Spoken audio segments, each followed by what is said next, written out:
Rob, Nope. So, Okay, no. What do you think Jordan Peele. Jordan Peele's other films before we sort of start on this? It's kind of weird talking about this. I've been watching a lot of Keegan and Peele lately. Right. Which is obviously so different when you look at the comedy stuff that he did. Yeah. So director, writer of Get Out, and then Us. Yep. Us. As you say in the Midlands, or yeah. was it even US? And now Nope. So he likes his short titles.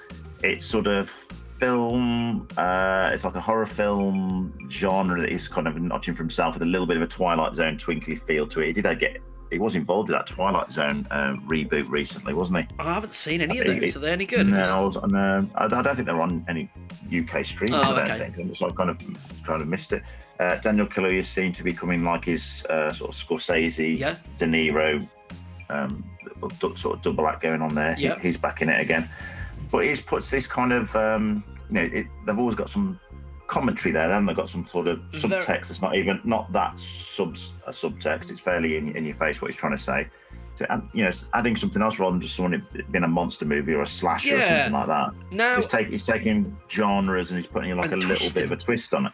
Yeah. So I tried to not watch too many trailers for this because I enjoyed his other films a lot, but even the trailers I did watch, they were kind of really vague in their style, weren't they? And it didn't really give a lot away after watching the full film. Yeah, the synopsis I've got here says, the residents of a lonely gulch. What's a gulch? I don't even know what that is. It's a gulch like a valley or a little town. The residents of a lonely gulch in inland California bear witness to an uncanny and chilling discovery that tells you nothing. This is better from Universal Pictures themselves. After random objects falling from the sky result in the death of their father, ranch-owning siblings OJ and Emerald attempt to capture the video evidence of an unidentified flying object with the help of tech salesman Angel and documentarian Antlers Holst. Why you need those characters' names, I don't know, but that sets it up a bit better. Yes, there's a sort of a tragedy, something falls from the sky, and there's something in the clouds, and they're trying to capture it. For me, this feels like the sort of tone. It feels a bit sort of Close Encounters. Very much so, yeah. But it's also got that slightly sort of sense of being stalked by something, which you get from Jaws. Yeah, definitely. Yeah. My first two films I definitely came to mind after watching this was it's Close Encounters and Jaws mashup. That's not a bad thought there, though, is it?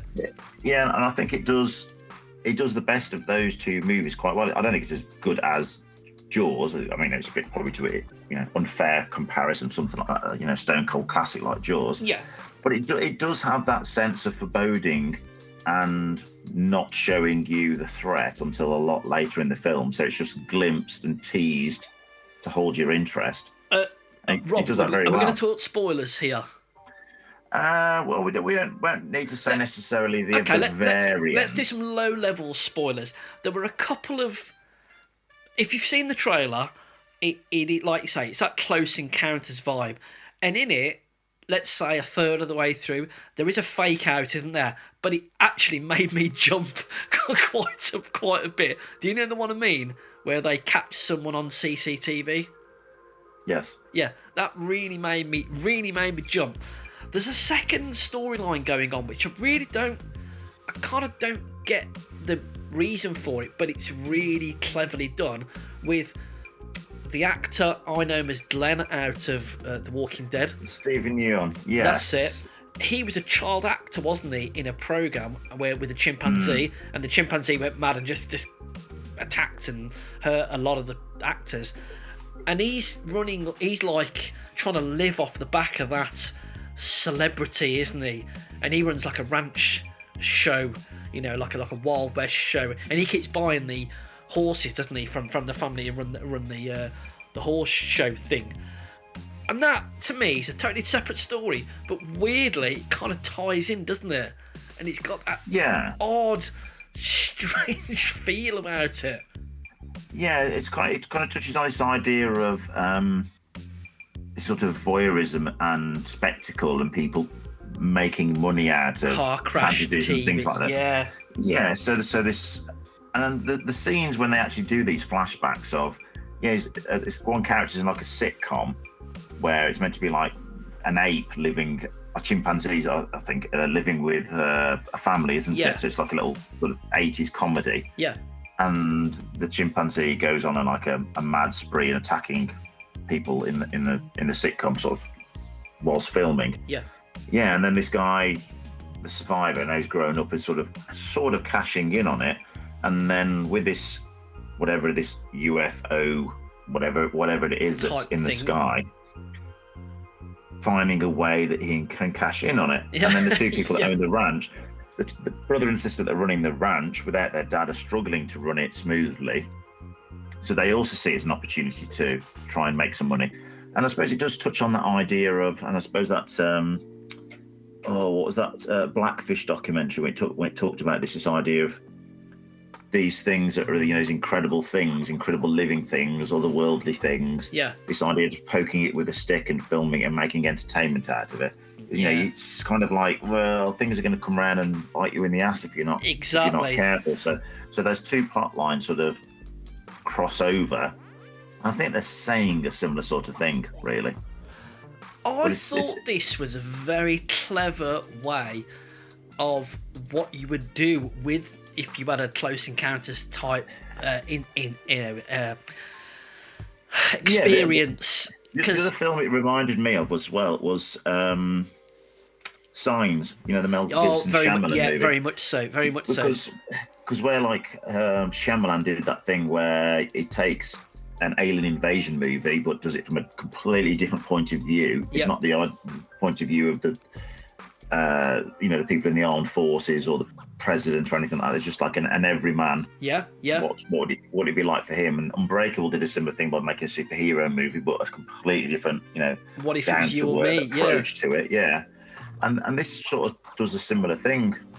What do you think of the performances in it? Because the brother and sister they've cast two very different sort of acting styles. Because the brother is really minimalistic, isn't he? He's very saying quiet, anything. isn't he? Yeah, and then he's struggling to run the business because he's struggling to say the right lines and promote his business to the filmmakers who want to hire his horses. And then you've got his sister, who's almost a bit sort of distracted, and she's like a live wire, isn't she? She's like, So here's something, Rob. I've got a brother, and I know you've got a brother, right? So we're watching this film, and my son said to me, "Oh my God, she's really annoying. The sister's really annoying." But I've got a daughter as well, and so my son has got a sister. And then I realised that was very well acted, I think, as to what I've seen my kids do. That kind of sibling, Robert, because my kids are quite different, actually. My son's very quiet, my daughter's quite loud. So it was quite interesting to see them.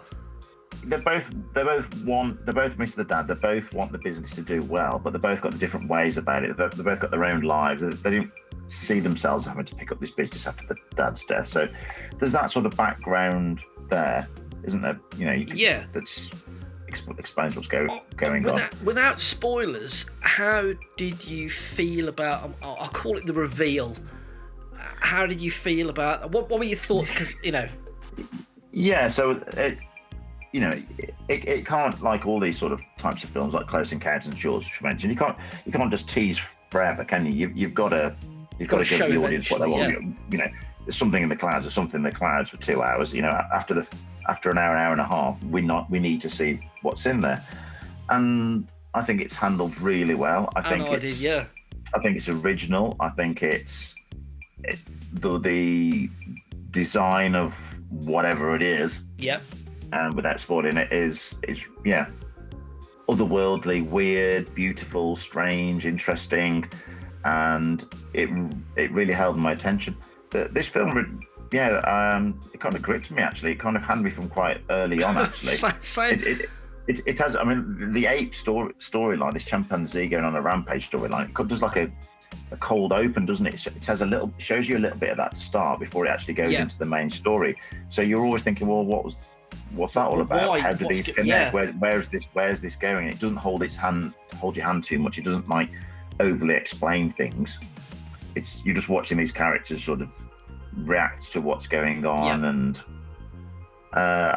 it's not really horror in the sense of like something like Get Out or Us are, but are they horror anyway? I Well, don't know. they are in a way. Mystery.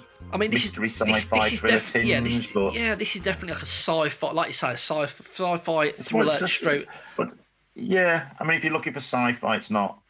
One thing I thought was really Star interesting. Wars, is it? It's not horror. It's not horror if you're looking for a stabathon, but like a thriller mystery thing. I think it does what it's doing really, really well. And actually, a very different, well, like you said, he mentioned Signs a minute ago, a really different way of doing that kind of story. I thought it was really cleverly done. One thing I thought was really good, which I think is mentioned on the trailer, where they try and video this thing, don't they, to make a bit of money off it. And one of the characters says, "There's stuff flying on YouTube all the time," and that's kind of true, innit? Because we do live in this. I think we've mentioned this before, Rob. There's a guy on YouTube, I don't know if he's still on there, called Final Cut King, I think he was called, and he does a lot of edits. And these edits he does are absolutely amazing. But you obviously know they're not real.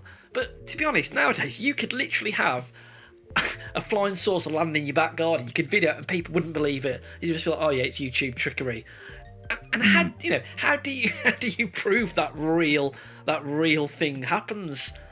Even with people don't believe their own eyes nowadays, do they? Well, the other thing is what this film touches on is this idea of, and you could talk about tourism as well as just this idea of UFOs or using animals for spectacle and entertainment. But this idea that things aren't real unless you're filming it and sharing it and capturing it through a screen. Yeah. You can't just appreciate it for itself. You can't just go and watch the Queen's funeral without filming it, and you can't go and see a spectacular view without photographing and living it through the viewfinder. So this idea, instead of just I'm going to experience interaction with a alien species or something. No, let's set up the cameras. You've got to film it, you've got to capture it, you've got to film it. Everything's filmed and captured, because there's a character near the end with a helmet on, isn't there? And you don't ever actually see the actor's face. There's like a motorcyclist from an entertainment show that comes to try and cash in on it, and he's just like obsessively just like, get me a camera, get my camera, all the time. He's screaming, isn't he? So and there's one point looks like he needs an ambulance calling, and then he's like, hey, pass me my camera and stuff. Get on obsession with I've got to film it. I'll be worth something if I capture something worthwhile on film. So it's also touching on that. Now, again, I think I've mentioned before, and I always joke about this, but I swear the more I joke about it, the more real it becomes. I say, we're living in the simulation. Two things that made me chuckle. Number one is I watched The Crow a couple of weeks ago, which I haven't watched for, 30 years, so how long it's been. And Michael Wincott. Michael Wincott was in it, and I'm like, come on! Someone's giving me. And secondly, we're watching it, and the sister steals this guy's electric bike, doesn't she? She uses it. That YouTuber you were talking about a second ago. She rides off and she does what I would call an Akira slide. Do you know what I mean by that? I think that's what everyone should call it. It is an Akira slide, isn't it? Yeah, it's that turn, skid away from the camera. I kid you not, Rob. A couple of days after watching this, YouTube Akira. I haven't searched for anything. It popped up and it was like Akira slide used in movies, and I'm like, no way. And they did it, and they showed the Akira slide in everything, like Adventure Time and all sorts. And it was in Nope, and I'm like, there you go, living in the simulation. So anyone who doesn't know what the Akira slide is, it's not just someone sliding on their motorbike. It's a specific sort of middle of the screen shot sliding away from the camera, so it's going back away from you, isn't it? 1 foot down, looking towards the camera. Yeah.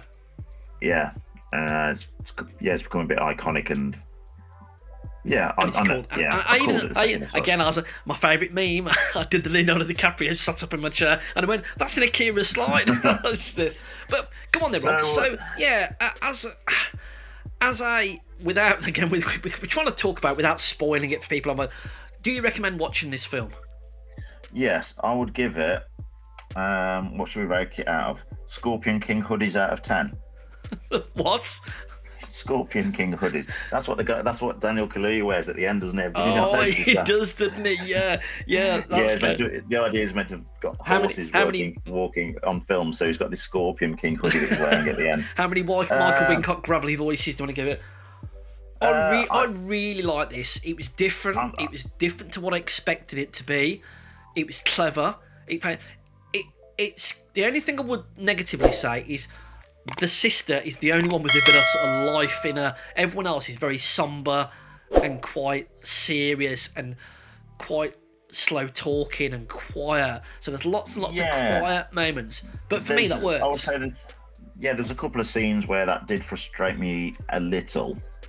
There is a good scene when he's just sort of sat in his truck, when Daniel Kaluuya sat in his truck. Yeah. And instead of being all the hysterics, which you're used to see an actor or a character behaving, he's like really motionless, isn't he? Yeah, and he's just reading his eyes, and he's obviously just thinking, I'm stuck here. I can't get out. I'm in trouble to get out. I'm trouble to stay in. What should I do? And in that scene, it works really well. But there's a couple of other scenes where you feel like sort of shaking him a little bit. Put the subtitles on. That's sort of a little bit. I'd still say 8 out of 10 for me. Easily. Really good. Really different.